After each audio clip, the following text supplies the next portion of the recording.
In today's wood story, we are crafting the perfect gift for someone that you love by making this heart-shaped tray. And we're going to be exploring both router techniques and rabbet joints for making it. So go grab your tools and let's start this wood story.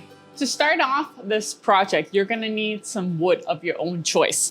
I am using cherry for this particular project because I think it goes really well with the heart tray that we're going to be making today. But you can of course use whatever wood that you would like. Now, there's a few different ways that you can get started with this. The main thing is that we need to get it to the right thickness to begin with. And you can use a planer to do that. That can take it down to the correct thickness that you need the wood to be, but you will of course lose quite a bit of the wood in the process. But we don't all have the ability to resaw wood, so that is one option. The second option is that you can resaw the wood. And that's probably the method that I'm gonna go with this time because I'm going to utilize as much of this wood as possible to avoid waste. The third method that you can do is you can cut different strips. And I've done that over here in a different project, which is also going to be the same tray, but I'm just making this one out of purple heart. And I didn't have enough wood, so I couldn't risk wasting it. And I didn't want to resaw this wood because I have just discovered that purple heart is extremely hard. So it's hard for me even to cut. But what I ended up doing is I cut strips and then I glued them together and then I just gently sanded it down to be the right thickness. So essentially, same way that you would make a cutting board. So however way you choose to get to this correct thickness to begin with, that is up to you. But I'm gonna get started with the resawing and then we'll continue from there. I started by cutting my wood to the approximate size needed, which was 20 inches long by 4 inches tall. And then I started to resaw it in order to make the 2 pieces that I need. For the full cut list and the step-by-step tutorial on how to build this heart tray, you can go and grab the plan from my website.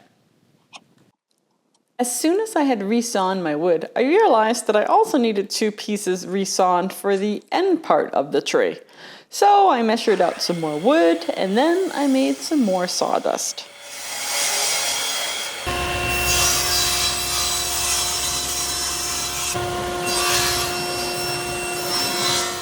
I like to leave behind about 1/8 of an inch and then finish the cut over on the bandsaw. This little bit left behind reduces the risk that the piece is going to go flying towards you as it gets cut off. Sometimes you can even just snap the wood to break it apart. That didn't quite work for this piece, so I just went and I finished it off over on the bandsaw.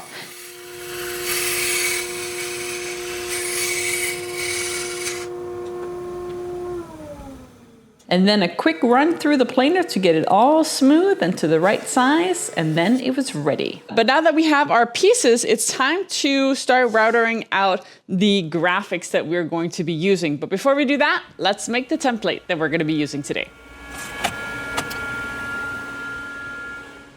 You have a few different options for cutting out this traced form. This one right here is a router template. So you can absolutely use this to router out the inside and the edges as well. The second option that you can use is a scroll saw. And that will allow you to cut the inside parts. You just have to drill a hole first, and then your scroll saw will be able to go in and cut the inside options.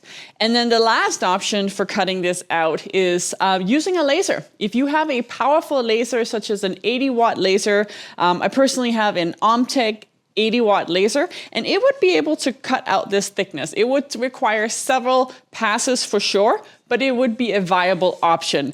I'm not going to do that just because I do know that it tends to leave a bit of a dark edge around here, and I'm not going for that look in this particular case. If I was doing something like walnut, then I would absolutely consider my laser. Or, of course, you could use a CNC if you have that available to you. But we're gonna do it the hand-made way, so I'm gonna show you first how to do it with the scroll saw, and then I'll also show you how to use a router to cut this out.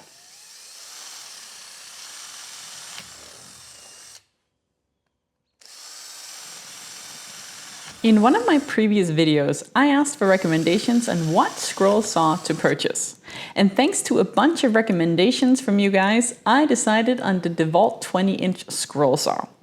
I also learned that not all scroll saw blades are the same, and that speed and tension is something you have to learn as you go along. Now, I am definitely not at the point where I can give you any recommendations related to scroll saws and how to actually cut these shapes out, but I did find someone who does know a lot about scroll saws. His name is Bob, and he also has a YouTube channel right here. So if you're interested in learning about scroll saw techniques, then please go check out his channel. I'll make sure to leave a link below. I managed to cut one heart before I decided that I was ready to move on to my more tried and true method. Because yeah, I kinda suck at scroll sawing as of right now. But not to worry, I'm going to continue to learn. So I'm not giving up. This is still a key tool in the workshop, as it will allow you to cut the shape without a router template, and that certainly has its own benefits. But as I do happen to have the router template, because I cut them myself, that's what I'm going to be using next. And if you also want the router template, then it is available for purchase on my website. The quickest way to router the inside heart shape is to first attach a piece of scrap wood to your workbench using double-sided tape. Then add double-sided tape to your chosen wood and attach this wood to the scrap wood. And then add the router template to the wood again using double-sided tape. This will allow you to router the full shape without having to move clamps over and over again. Now, instead of hogging out the material in the middle, I'm actually going to be using a bushing with a 1/8 of an inch down cut spiraling bit. This bushing will ensure that it rides along the template. I am taking very shallow passes to cut through the wood, removing only about 1/8 of an inch in each pass. And before I'm doing the last pass, now this is the pass that will disconnect the inside piece from the outside, I only router 80% of the shape in this last pass. The last 20% I am removing using a chisel. And why am I doing it this way? Well, I recently had someone comment on my video stating that the inside piece could go flying when removed. And he's not wrong. It could happen. Now, the base of the router most likely wouldn't allow this to happen because it's holding it down and because the heart is much smaller than the base. But why take the chance? Safety first, right? And thank you to my viewer for recommending this. If you have any tips or tricks for using a router safely, then feel free to always send it my way. And I'm happy to share well-intended advice that will help us all become better and safer woodworkers. Once the inside was removed, I removed the portion above the heart by again taking very shallow passes with my bushing and spiral bit riding along the template. So now that the two long sides have been fully routered out, and I still have a little bit of sanding to do, but I'll do that in a little bit. But what I'm going to do now is I am going to start making the routered marks that's going to go down here, and I'm going to cut them to final size because I originally left these a little bit longer just in case. And I am going to be using my wood's thickness, which ended up being a little bit less than I originally intended it for it to be. So I have wood right now that is just over 1/2 centimeter, which is 1/4 of an inch. So this is 1/4 of an inch. And the plans actually calls for 1/2 an inch. So of course you have some flexibility as well, but if you are following along in the plans, you'll see that mine is just slightly different because I ended up with a slightly different thickness of wood. So what I'm gonna do is I am going to essentially be cutting a groove. Let's see if I can show you. So we are going to be cutting a rabbet that's gonna look like this. That's what's gonna get cut out. And I'm gonna do that by using my router, but this is gonna be my table router. You could also cut this over on a table saw just by slicing out pieces little by little, but I'm gonna use my router for this. I just spent some time dialing in my router to be absolutely perfect. And I've done a whole bunch of different test cuts because essentially what we're trying to accomplish is we want our miters to be just perfect. So let me see if I can show you that. Here we go.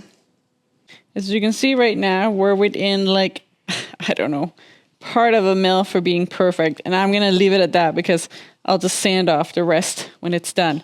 But that's gonna give us a nice tight joint right here. And by adding glue here and here and here and connecting them, that's also gonna give us a nice strong bond. So we're gonna now do that on all of our pieces. They're all gonna have this same rabbet joint in order for them to connect together.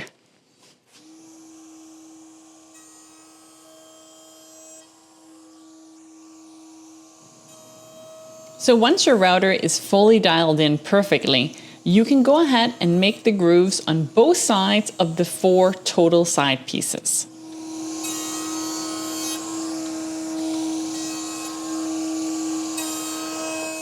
The tray is coming along great. The routered edges are now carved out. They're still too long and I have a little bit of cleanup to do here and there. But essentially, the tray is the correct size now width-wise. But now I do need to adjust the ends here because I had left this one a little bit extra long as well.